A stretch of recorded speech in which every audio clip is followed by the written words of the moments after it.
Welkom by die Klipkouer Saakondersteuningsnetwerk Potgooi radioprogram, oftewel die Klipkouer Son Potgooi radioprogram, waar ons elke Vrydag tussen 6 en 8 in die oggend met jou regstreeks gesels. In hierdie episode fokus ons op finansies. Lekker leer, lekker luister. Go vir dit. Julle het vir my vertel dat ons bietjie oor tyd is vandag, so ek sal vinnig maak. Weer eens die daar's nou, kyk ons 12 minute. Jy het gesê daar's daarom 12 minute, jy het dit 18 minute terug gesê of 8 minute. Nou het ek 12 minute oor. So goed, ek is tevrede daarmee. Ek kan hierdie vinnig doen. Ek het in elk geval in die 2 weke wat ons nie by mekaar uitgekom het nie, besluit dat ek gaan nie meer my episode met 'n grappie begin nie, maar eerder met 'n ernstiger lewensles. Bietjie advies, bietjie Wat nou? Is daar 'n catch hierso? Bietjie wysheid. Is daar 'n catch? Kom nou. Alhoewel se klaar met die komedie geopen, hè? Dis jou segment hierdie by the way. In elk geval, ons in elk geval nou niks meer luister ons oor na. Maar die gesingery 85% is hierdie nou. Ja, hy het nou net hier gestop. Ja, maar almal was daar vir die blouvis die grap en toe hulle hoor lewens is Ja, nee, wat hel hiermee. So in die week, toe dink ek nou, wat se wysheid het ek nou om te deel? En ek vang myself toe dat, soos wat ek baie gereeld op hierdie stadium doen, speel ek toe nou 'n stukkie skaak. En ek dink toe, maar skaak is eintlik so goeie boardgame om te speel en daar's soveel besigheid, wysheid wat mense in die game kan leer. So obviously kort mens strategie, geduld, jy moet bietjie insig hê. En die ding wat ek geleer het uit skaak die meeste is, jy kan nie soos 'n besigheidsplan stap vir stap verduidelik wat jy vir die volgende 5 jaar gaan doen nie, want iemand anders maak ook skuwe en jy moet die hele tyd adapt tot dit wat gebeur. Maar jy moet nog steeds 'n plan hê. Jy moet nog steeds 'n plan en 'n strategie hê, maar hy moet kan aanpas. Na elke skuif moet jy kan herevalueer. Is my plan nog relevant? Is my plan nie dalk van so 'n aard gecounter dat ek 'n nuwe plan moet kry nie? Sodat jy moet die hele tyd evalueer. So ek dog toe ek gaan nou 'n bietjie gaan Google lessies oor skaak. En ek kom toe op hierdie ene af. So, dit was in die 1970s, was daar 'n jong ouetjie in Brakpan. lewensles of grappie? Ek wil net sê, ek dink is 'n lewensles. Ek moes nou beloof dit gaan 'n lewensles wees.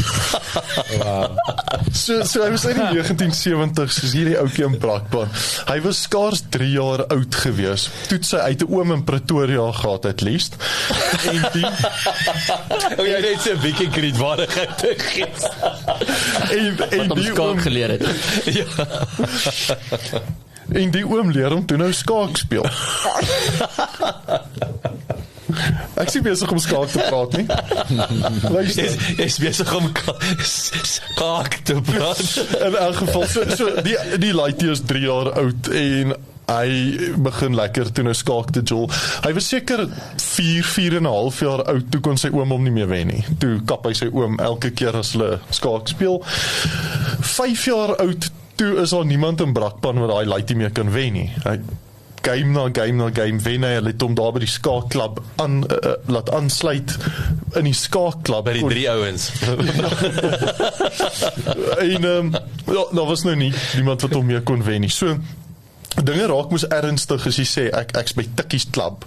So as jy jou kind vir ballet of vir gimnastiek of wat ook as jy voel hulle is nou heavy goed, dan stuur jy hulle Tikkies klub toe. So naderhand op die ouderdom van 7 besluit sy ma hulle gaan hom na Tikkies se skaakklub toe stuur. Hy het toe nou bitter goed daarso ook gedoen. Die eerste paar weke het hy nie een keer verloor nie en hy het net al hoe beter en beter geraak soos wat hy toe nou meer gespeel het en bietjie coaching ook gekry het. So dit was net na sy 7de verjaarsdag wat hy toe nou eendag besluit het, hy wil op een slag teen 'n klomp mense speel. So wat hulle toe nou doen, is hulle pak toe nou in die vertrek, soos 'n klein saaltjie, pak hulle klomp tafels in 'n vierkant, en daar het 35 van die top skaakspelers in 'n sirkel is hierdie Bobby Visser? Ken jy Bobby Fischer? Nee. Nee, gaan we toe maar. Ja, sorry. Dis jou van Brakpan. Hier is 'n jou van Amerika nie. Daai is 'n ander storie. Ek ken nooit storie, maar hier is 'n ander storie. Okay. In elk geval so hulle pak toe nou die tafel so in 'n vierkant en hy staan nou in die middel. Sy naam was amper soos Bobby Sinma nie heeltemal nie. En hier het hy nou hierdie 35 mans teen wie hy skaak speel. So hy maak een skuif en dan skuif hy na die volgende een toe en dan maak hy een skuif en dan onthou hy al die skaakborde in sy kop. So het hy daai dag geskiedenis gemaak by die Tikkie Skaakklub dat hy die eerste persoon ooit was wat gelyktydig teen 35 mense verloor het.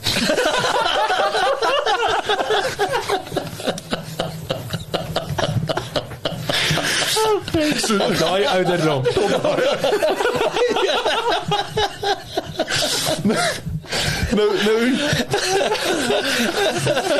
Nou die rede vir hierdie storie pas nogals by Maree se storie in van excellence. Verloor goed. Verloor is styl, man.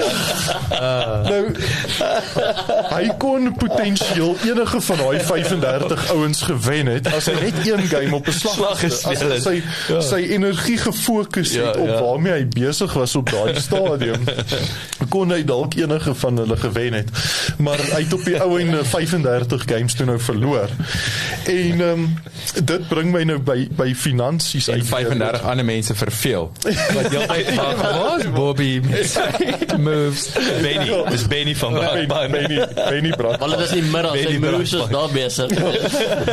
Bobby se storie mag dalk my geïnspireer het om Benny Hy's baie soortgelyk. Benny Visser. Benny Visagie van Brakpan met 'n oom in Pretoria. Gelukkig. In elk geval ons het soveel goeders waaraan ons dink op 'n slag. Ons het besighede, meeste mense wat luister glo ek is entrepreneurs en ons het ons gesinne, ons het soveel goed op een slag om op te fokus. En as ons gaan probeer om op alles te fokus, dan gaan ons 10 alles verloor, met elke poging verloor, en dit is waar die fokus dan nou moet inkom, en die fokus vir vandag is dan nou ons persoonlike finansies binne in ons gesin. Ek het so 2 weke of 3 weke terug het ek bietjie gepraat oor kinders en die finansies, hoe ons kinders kan leer om met geld te werk en hulle die vaardighede te leer om confident met geld te kan werk later, en vandag dink ek wil ek dit bietjie closer to home nog hier as met die kinders, maar jou eie finansies of jou gesinsfinansies. So die eerste ding wat ek toe nou bietjie aan gedink het is, selfs in my gesin het ek dit weer eens besef. So baie keer, dit wat ek oor praat, is dit wat die issues wat ek self het, en dan aanspreek en dan bespreek. Ek weet nie eers altyd, ek en my vrou weet nie eers, oordat ons al 2 inkomstes kry, weet ons nie eers wat in mekaar se finansies altyd aangaan nie. So ons as 'n gesin het nie 'n finansiële gameplan nie. En as ons nie 'n plan het as 'n gesin nie, dan gaan ons nie per ongeluk op 'n goeie plek uitkom nie. Ons is as 2 individue, hanteer ons finansies. Ons weet, okay, jy betaal dit en ek betaal dat, maar dit is basies so ver as wat die plan gaan. So, as ek vir jou tot onlangs, tot op die nommer moet sê, wat is ons huishoudelike inkomste, het ek weet nie altyd wat my eie inkomste is nie, want mens worry nie altyd daaroor of jy weet geld in die bank is, ja. Dit was meer in bankmode, nee. Bankmode. Maar in elk geval, so hy was bietjie staan, kom aan die hond. Bank om nou. So die eerste ding wat ek voel enige gesin behoort te doen, is om te gaan kyk, wat is die huishoudelike inkomste? Dan die volgende stap, dan gaan kyk mens, wat kos die huis se lewenstyl? Ek meen, hoeveel van ons weet werklik wat jou maandelikse uitgawes is? En dan as jy weet wat jou uitgawes is, dan kan jy natuurlik gaan kyk, is dit alles belangrik? Is dit nodig om al die uitgawes te hê? Dan die derde ding is, mens moet 'n bietjie van 'n strategie dan nou hê. Okay, goed, ons weet wat is ons inkomste, ons weet wat is ons uitgawes. As ons skuld het, hoe gaan ons hierdie skuld begin aan te spreek as 'n gesin? Byvoorbeeld as een persoon bietjie meer skuld het as die ander ene, en die ander een weer bietjie meer spaargeld, gaan ons nou as 'n span gebruik saamwerk? die kinders se spaargeld om jou skuld af Om jou skuld af te betaal. Okay. Dis was 'n gesinsplan. Dis was 'n gesinsplan. En dit is actually deel van die plan, dink ek, is wanneer daar 'n behoorlike gesinsplan is, dan is dit nodig dat die kinders moet inkoop in die plan. Hulle moet half as hulle oud genoeg is natuurlik. Hulle in die game. Wil jy volgende jaar eet ou groot? Jy bly lekker hier, nee. Ja. Hy skoene druk hier regtig nie.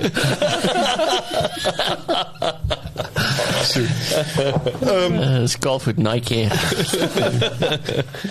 In elk geval so wanneer ons weet wat ons inkomste is, wat ons uitgawes is, dan moet ons natuurlik as 'n gesin 'n plan hê om van skuld ontslae te raak en om 'n spaarfonds bymekaar te sit. En dan die vierde stap en die belangrikste, jy moet besluit wanneer, ek het eendag gehoor toe praat iemand van jou table flip moment. Jy moet besluit wanneer is jy op die punt wat jy die table kan flip, so wat jy daar in die kantoor instap, jou tafel omgooi en sê I'm out of here. En jy kort 'n sekere hoeveelheid kapitaal of geld om dit te kan doen.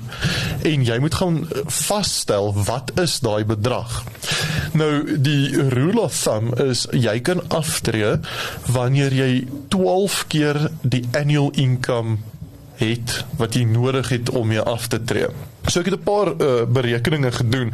So as jy 100,000 rand 'n maand wil verdien vir die res van jou lewe, inflasie soos wat inflasie opgaan, so jy hou die waarde van die 100,000 rand, dan kort jy 14.4 miljoen rand. Dan kan jy die table flip.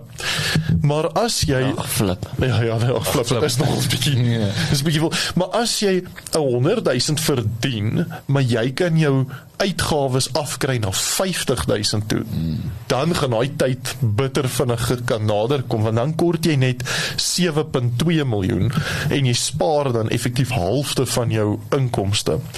En as jy 30,000 rand 'n maand wil verdien vir die res van jou lewe, dan kan jy dit doen met 4.32 miljoen. Nou begin dit half te klink, nou dis actually half doenbaar, as mens daai geld spaar kan jy actually aftree.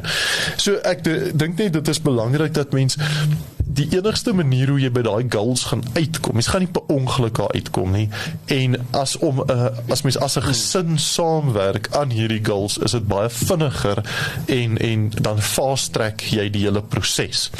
En dit is dan, het ek my 12 minute daarom alles daarvan gebruik. Hey, nou is dit tyd vir 2 minute ad. Maar wie is nou 'n goeie influencer? Gaan so, boer vind. Fanatiese een. Ek het gou 'n rabbit hole vraag op daai laaste gedeelte. Partykeer voel dit vir my, ons skiet onsself heeltyd tekort, want iemand gesê jy kan nooit jouself ryk spaar nie. So wat belangrik is met daai weer eens met die balans is, as jy die 100,000 verdien, is om te sê, waar kan ek bietjie onder my lewensstandaard gaan? Maar moet dit nie so ver af en sê, maar hoe kan ek net op 30 nie? Eerder die mindset om sê, hoe kan ek my 100,000 vermeerder na 200,000 toe? Daar's 'n verskil, ek wil dit net sê, in 'n mindset van hoe kan ek meer verdien versus hoe kan ek dit klink amper so shrinking, verkleinering. Hoe kan ek net minder? Ek dink daar's 'n groot kopskuif wat jy moet maak. So dis nie as 100 jou nommer is en dit is wat nodig is vir 'n huishouding, moenie dit te ongemaklik gemaak om na die 30 te probeer streef nie. Sê eerder, hoe kan ek my 100 vergroot deur sekere goeders te implementeer, sekere nuwe skills te gaan leer om by die 200 uit te kom, maar ek hou my leefstyl by die 100. Yes. Ek stem 100% met jou saam en dit is in die verlede het ek al gesê dat sê maar ek het nou my 100 as 'n voorbeeld. Ek wil my eie 100 kan gebruik, maar ek wil hê 10 ander mense moet 33% van hulle inkomste aan my huureenheid betaal. En 33% van ander mense se salarisse word aan my aftrede belê. En mens kan definitief meer strategies daar rondom wees en nie noodwendig jou eie geld te gebruik nie. Die ding is dat so jy kort tyd en dit vat beplanning om te besluit wanneer kan ek die tafel flip. So in my geval byvoorbeeld sal dit wees wanneer X, Y en Z eiendomme afbetaal is en daai geld actually dan nou disposable income is en ek het nog 'n paar goedjies bereik, dan kan dit 'n potensiële table flip oomblik wees. Kyk, maar daai is interessant. Ek dink nou jy's jy verwys altyd oor Hannes Dreyer, waar toe ek daai tyd met hom gesels het wat sy definisie van financial independence, finansiële onafhanklikheid, want dit is tog wat dis kos hy tegnies aftrede. En dit is uittrede. Ek dink nie aftrede, nie uittrede. Ja, uittrede. Want aftrede is net jy sit af. Ja, nee, ek stem saam met jou. Mense klim uit die bedryf en hy sit af en hy doen niks verder. Ek dink dis die groot ding met aftrede. Dis meer ek het geleer om uit te tree uit dit wat ek normaalweg doen. Of finansiële onafhanklikheid. Korrek. En ek dink dis actually die woord, finansiële onafhanklikheid. Wat jy dan en wat beteken finansiële onafhanklikheid? Jy doen wat jy wil. Ek kan doen wat ek wil, wanneer ek wil, met wie ek wil. Korrek. En dis uittrede. Ek wil amper sê dit is nie aftrede of uittrede, dis ek doen wat ek wil.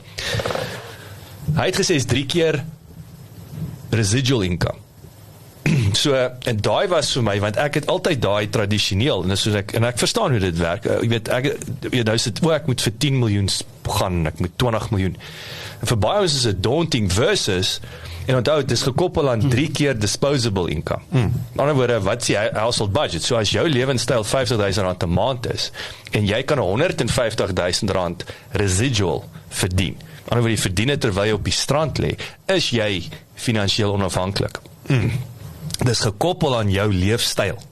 As jy R100,000 'n maand blaas, dan is R300,000 'n maand finansiële onafhanklikheid. Maar dan is dit nou jou eiendom of jou besigheid, wat ook al, maar die punt is net, daai geld word gegenereer terwyl jy slaap. En daai was vir my, ek moet sê, dit was vir my nogal profound op daai stadium, want ek het die hele tyd ook as entrepreneur, jy dink jy ek moet nou die 20 miljoen, ek moet exit, ek moet die besigheid verkoop, dan leef ek nou op die rente van my 20 miljoen, versus nee, kan jy besighede in plek sit, wat vir jou daai geld genereer terwyl jy slaap, het sy eiendom, het sy coffeeshop, het sy wat ook al, en dan is dit gekoppel aan, is jy flash of is jy nie flash nie? Yes. Toe ek en my vrou die gesprek gehad het, toe vra ons vir onsself, wanneer wil ons ophou werk? Ons albei se antwoord was nooit. Ja. Ons wil nie ophou werk nie, ons albei geniet wat ons doen. Ons het baie purpose aan die lewe. Yes. Maar wanneer wil ons finansiëel onafhanklik wees, was toe nou die volgende vraag. En dan raak dinge meer tegnies en dan kan jy begin te werk net aan waarvan jy hou en net waar jy die meeste value add en dan jaag jy nie meer die paycheck nie, jy hoef nie meer jou baas die hele tyd te blink te vryf nie. Jy kan dan doen. Ek onthou my oom Glenn, my ma te Soutie kant, so my Engelse familie. Ek onthou toe hy afgetree het. Hy het fantasties tegniese skills. Hy het karre reggemaak, hy was lief vir dit, maar hy het met treine, modeltreine begin. Dis 'n passie. Hy het op 'n stadium R30,000 'n maand gegenereer, wat hy sy treine, vintage treine koop en verkoop. So. Dis 'n hele ander mark. As hy in Europa by shows die klomp trein bedonderde ouens. En hy het 30,000, hy treine getrei. Heeltemal aan 'n train of thought. Train of thought. Gat ons. Ons gaan deur die trein hol. Ons gaan die trein stroom uit hardloop as ek dit doen. Nee, maar gooi kwelle. So nee, maar daai was net ek was altyd geïnspireerd om te dink, yes, like, okay, hier's 'n ou wat 'n passie nagejaag het en in die proses doen wat jy wil doen, genereer jy nog bly wel geld ook aan. Ek het 'n naam vir sy company, Lokomotief.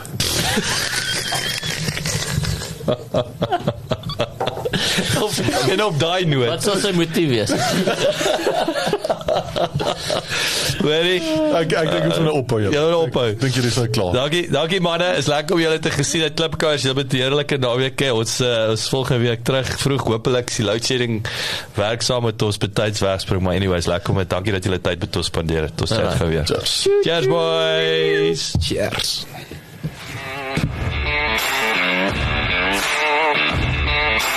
Dankie dat jy geluister het. Besoek asseblief ons webwerf by www.klipkouers.com. Teken sommer in sodat ons jou op hoogte kan hou. Baie belangrik, gaan luister na ons ander potgooi reeks en episodes op Spotify, Apple Podcasts of YouTube. Baie belangrik, as jy hou van wat jy hoor, los asseblief 'n resensie sodat ander lekker mense soos jy van ons episodes te hore kan kom. En kom volg ons op sosiale media. Besoek net vir Klipkouers op Facebook, Instagram, Twitter, TikTok en natuurlik LinkedIn.